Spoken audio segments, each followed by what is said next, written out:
Hello everybody and welcome back to another video game analysis. And today is a topic I want to do actually for a couple of years. But I don't know what it was. It was always something I kept pushing back. But yeah, here we are, and I'm now starting to do it. Concepts and executions. Now, when talking about this, I want people. I need, obviously, I need to explain what I'm talking about and how this relates to video games. Well, like any piece of media, when every story ever told started out as an idea. So, but in video games especially, there's so many levels of executing concepts because you have more than a story to worry about, or an art style. You also have gameplay. There's all these things you have to balance in a video game.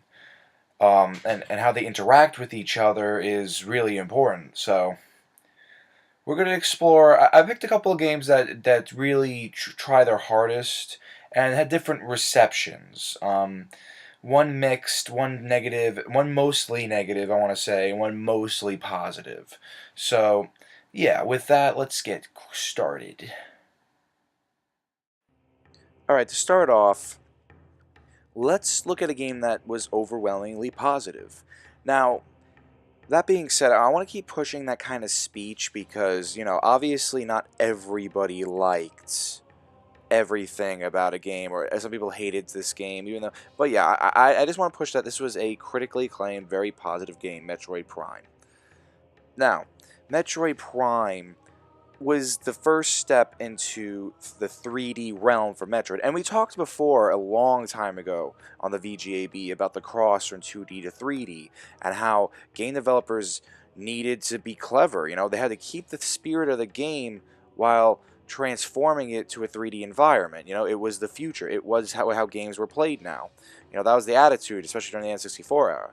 Metroid didn't get that, but they got that on the GameCube. But the logic's still there. So, that being said, firstly I want to mention that the reason why the sound sounds like this is because this is actually taken from one of my Let's Play videos. I'm currently Let's Playing Metroid Prime as I do this, as per the time I recorded and upload this video. So yeah, that's why. Anyway, so when taking a game from 2D to 3D, there had to be a lot in consideration, and I'm sure a lot of people know this story, but it's worth mentioning here anyway. Now, when Retro Studios was working on this game, they had some trouble, because it's like having Samus shoot around was challenging, because you had to shoot in a 3D environment, and you couldn't not make it happen. It's kind of like why there were so many negative reviews on Mega Man X8, I think, yeah, because it had some 3D sections that just didn't work out well. So it was Miyamoto who had a really brilliant idea. He came in one day and said, "Why don't you just make it a first-person shooting game?" And there it was. It fixed all the bugs, and the environments, the music, the puzzles. It still felt like a Metroid game. And one thing I didn't know, the one thing I didn't think of until recently, actually playing this game now, was you do get to see Samus in her suit quite often. There's the other than the morph ball. So yeah, all the elements are there from the 2D games, and those are your concepts. Everything that was successful in the 2D games were the concepts for the 3D game. So the thought was, how do we take things like the screw attack, the morph ball, the ice beam, Metroids themselves, the monsters from the games, how do we take that into 3D? And there was its challenges. Those were the questions. Miyamoto was the one who figured it out. If you put it in a first-person perspective, not only is it a little more interactive, but also you get that feeling of this is a Metroid game.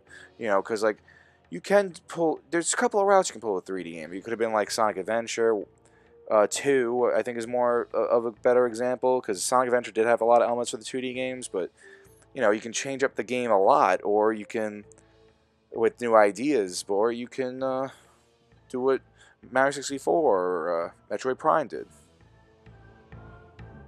So when you make any idea and you want to bring it to life, you're executing a concept. And like in Metroid Prime, they had a lot to work with. Now sometimes you don't, but you would still take from ideas that work very well. Even Sonic the Hedgehog came from elements of Super Mario Brothers. So, it's something completely new. It's something that built off of what made Mario popular, but it was still something all its own. Now, then you have sequels. Like in Metroid Prime's case, you had to change genres, but you still had the ideas from the 2D Metroid games to bring into the 3D. And it's a challenge, you know? Sometimes it doesn't work out too well. You know, what we saw before, that was a simple example because everyone loved it. You know, a lot of people said the GameCube controls are weird, but, you know, they got used to it and they were willing to get used to it because of the quality of the game. So, yeah. So, but what happens when it doesn't work out too well? Okay, so I'm sorry if it looks like I'm picking on this game. I honestly don't mean to, but also I thought I'd continue this trend I've been having. I'm not probably not going to do it in the next episode, but I'm continuing this trend of having of keep bringing back old examples. I thought I'd take it to a little extreme here, just so I can make sure I end this little theme I've been doing by accident. So yeah, Sonic Boom. We talked about this last week, and this is really what springboarded me finally being able to take on this topic.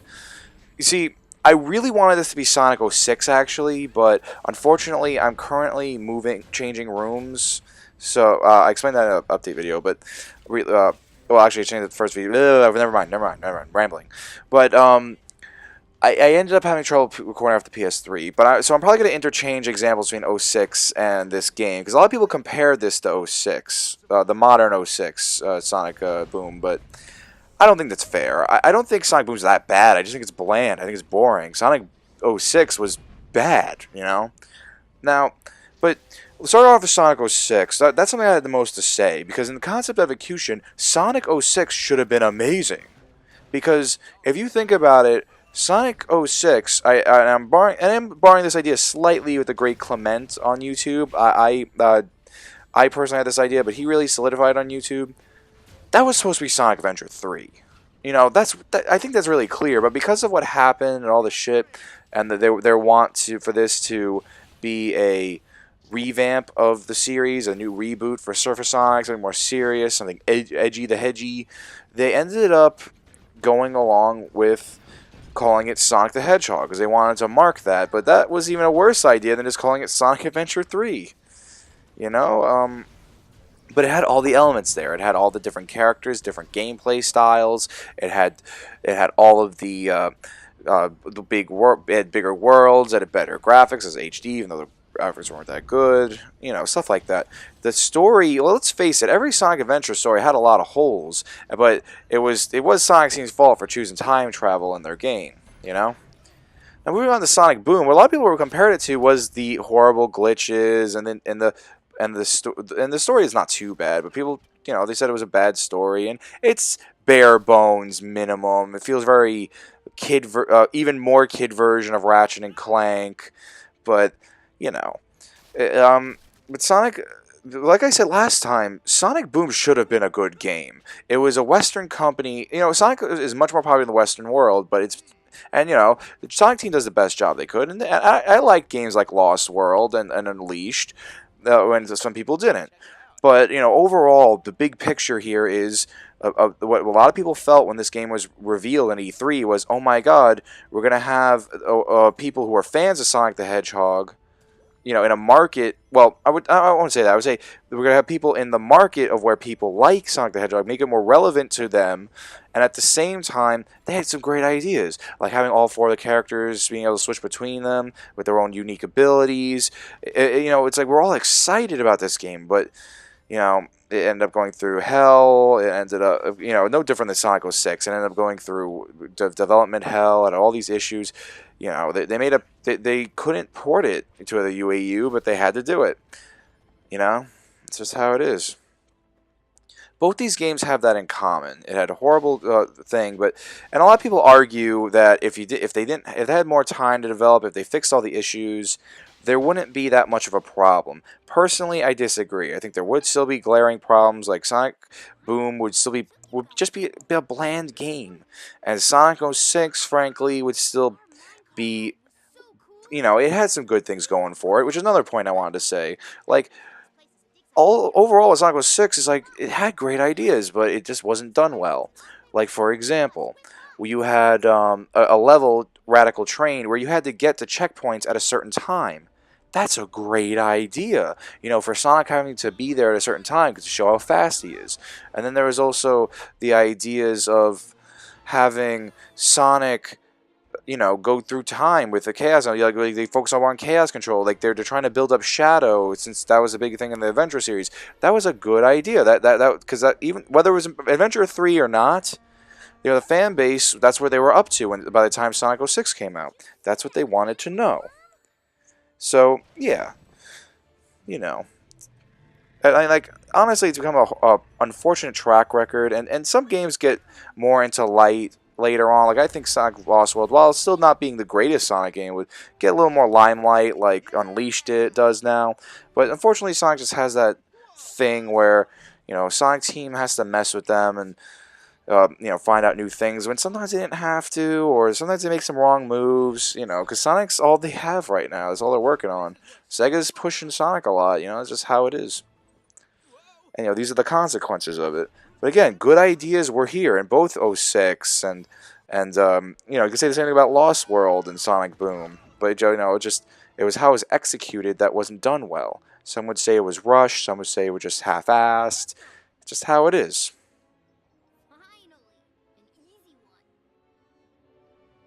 So I really showed you some really opposite spectrums of how people execute their concepts. They bring their ideas to life. And like I said before, with a video game, there's a lot more going on. You're not just looking at something as it goes. You're interacting with this medium. So the idea of making your ideas fun as well as whatever you're trying to accomplish is really difficult to do. And a lot of new video games series or franchises crash because of this. But yeah, so what happens when we get mixed results? What happens when it seems like there's a really split mindset to how these concepts were executed?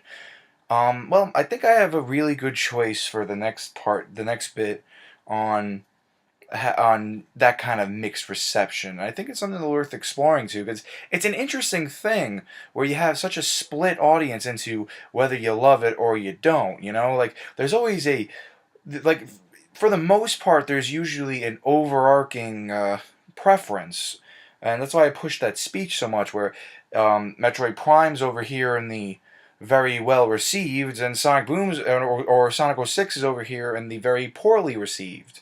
So, yeah. So this is it. I made a video in the VGAB in the past saying why people want a new Star Fox game. Why are so many people so enamored with the idea of a new title? And here it is. I said Star Fox is really cool. I didn't go into much detail about the series itself, and trust me, I want to do a video on that this year, because now that we have this Star Fox game, it is time to explore the Star Fox series as a whole, instead of just saying why it strikes hearts with people, why it defines so many people's fond memories of the N64 and the Super Nintendo. So here we are, where this game, I do think, is positively received overall, but at the same time, there is a lot of people who have split opinions on how they handled the game. So that's why I think this is a perfect, especially since it's so recent, I think it's a perfect example of what we're looking for when it comes to talking about why people get so mixed on of executions.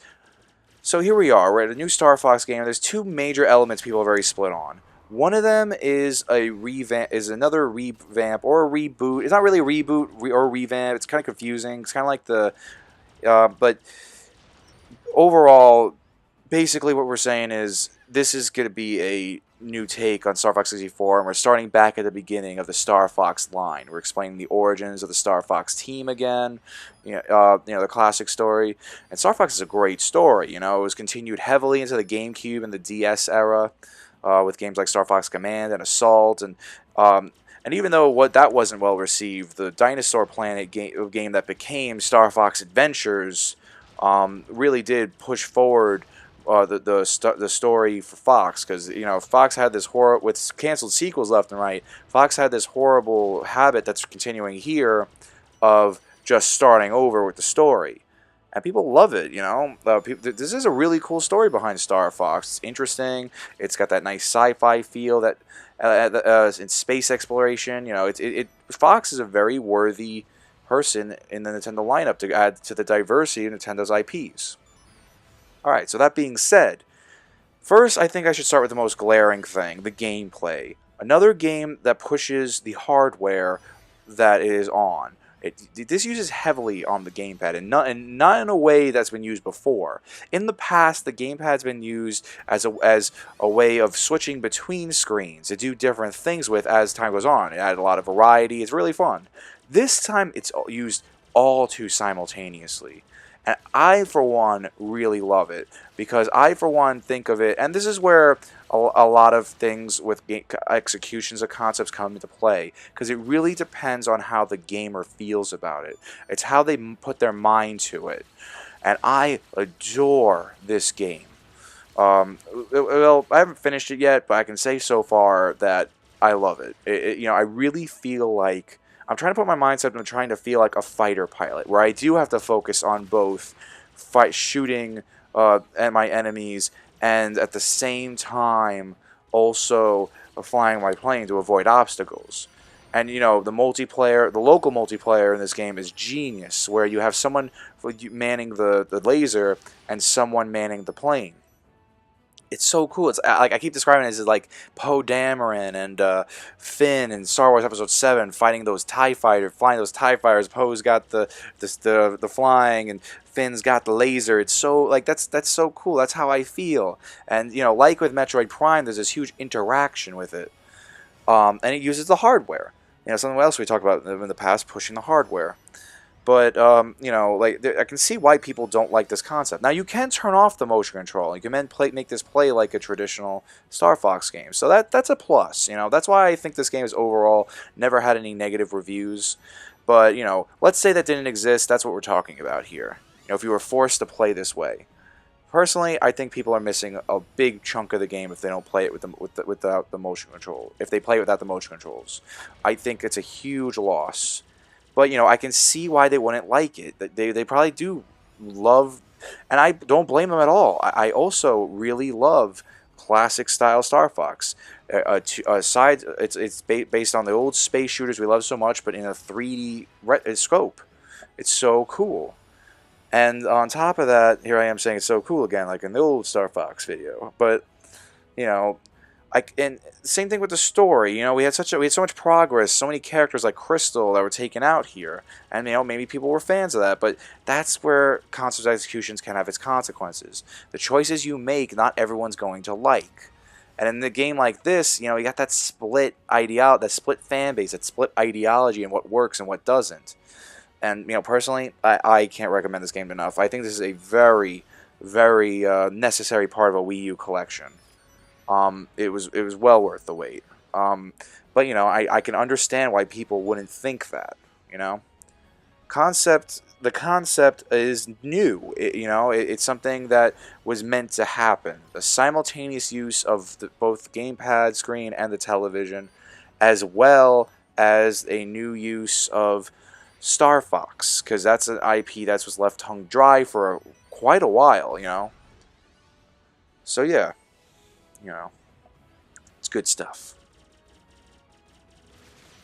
A big part of why I really like doing this series, the VGAB, is because I always did like deconstructing things, and I encourage a lot of people to do that, because it helps you better understand why you love something so much, or why you have so much enjoyment out of something. And, and then you create things like a YouTube channel that you have a lot of fun with for the past 5 years already.